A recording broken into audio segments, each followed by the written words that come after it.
The hidden truth about men's health after 50? What no one tells you?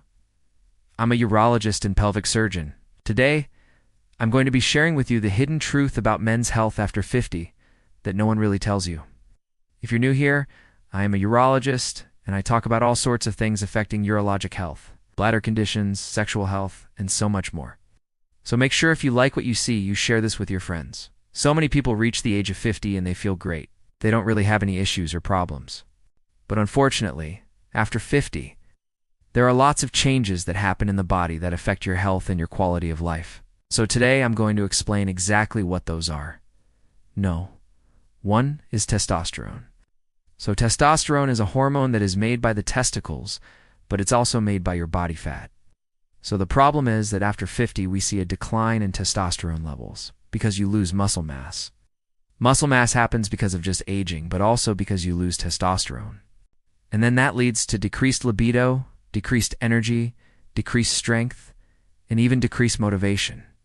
In fact, studies show that testosterone levels drop anywhere from 1 to 2% per year after the age of 30, which is pretty significant. Now, if your testosterone gets too low, which means it's less than 300 nanograms per deciliter, you can actually develop a condition called hypogonadism. And hypogonadism can cause a lot of different symptoms, including depression, decreased bone density, osteoporosis, hair loss, decreased muscle mass, fatigue, and even erectile dysfunction. Now, if you do have low testosterone, there are ways to treat it. There are replacement options. But it's not necessarily for everybody, and it is not something that you just automatically need treatment for. You have to discuss the risks and benefits with your doctor. I've made a whole video about testosterone, so make sure you check that out if you want to learn more. No. 2 is rectal dysfunction. Rectal dysfunction is very common after 50, and it occurs in up to 30 million men in the United States alone. So why does it occur? Well, the reason is because of the blood flow to the penis. The blood flow to the penis is very important for getting an erection. And so what happens is when you get older, you start developing atherosclerotic narrowing of those vessels, and that decreases the blood flow.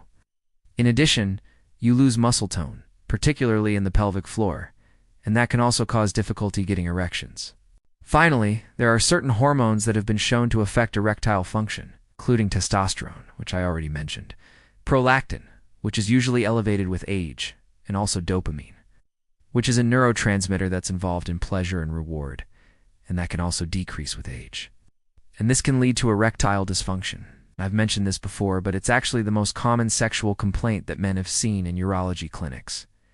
And it's very important to address this, because it can be a sign of something more serious, like cardiovascular disease. Number 3 is sleep apnea. Sleep apnea is a condition where you stop breathing while you're sleeping, and that can lead to daytime sleepiness. Up to 50% of men who are overweight have sleep apnea. And the way we diagnose sleep apnea is with a device called a CPAP machine, which you can use at home overnight to see if you have these apneas or pauses in your breathing. When you stop breathing while you're sleeping, it causes your oxygen levels to go down, and your body will kind of wake itself up to make sure that you're still breathing. And this happens over and over throughout the night. It can lead to poor sleep quality. That can lead to daytime consequences like decreased ability to focus and concentrate, mood changes, irritability, and even can affect your memory. Also, if you're not sleeping well, it can cause your testosterone levels to go down, which I mentioned earlier. And lastly, having untreated sleep apnea can increase your risk of getting heart disease, stroke, and even high blood pressure. So definitely something to get checked out. Next is high blood pressure. High blood pressure is extremely common, and it affects up to 75 million Americans. And the problem with high blood pressure is that often there are no symptoms. Sometimes you might feel a headache or maybe lightheadedness. But the problem is that it can cause damage to your organs, particularly the brain, the eyes, the kidneys, the heart, and the vessels.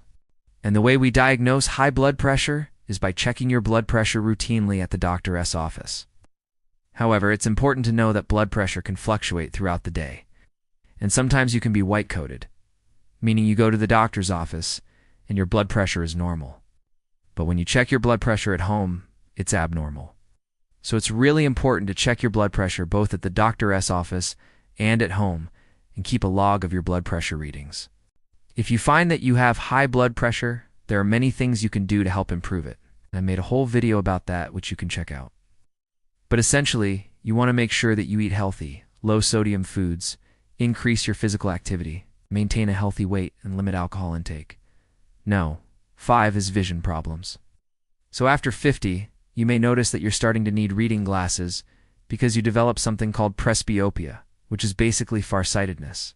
And it occurs because the lens of your eye becomes less flexible and you lose accommodation, meaning your ability to focus on near objects.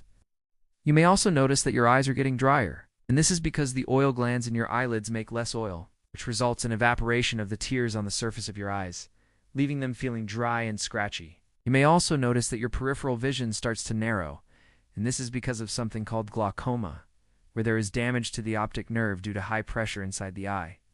And this can lead to blindness, if not treated appropriately.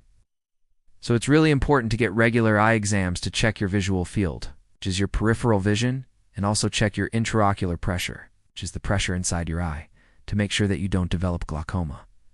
No. 6 is hearing loss. Hearing loss is very common. In fact, up to 36 million Americans have some degree of hearing loss. And it occurs because of damage to the little hair cells in the inner ear that send signals to the brain that then make sounds into words that you understand. You can develop hearing loss for a number of reasons. It can be genetic, it can be due to exposure to loud noises, certain medications, or certain diseases like diabetes or thyroid disorders. You may not realize that you have developed hearing loss because you kind of adapt to it. But if people are commenting that you seem to be distracted or not listening, or if you're having trouble following conversations, especially in noisy environments, that could be a sign that you should get your hearing checked. So make sure you visit an audiologist. They can do a hearing test and recommend treatments like hearing aids, which can be tremendously helpful. And lastly, no.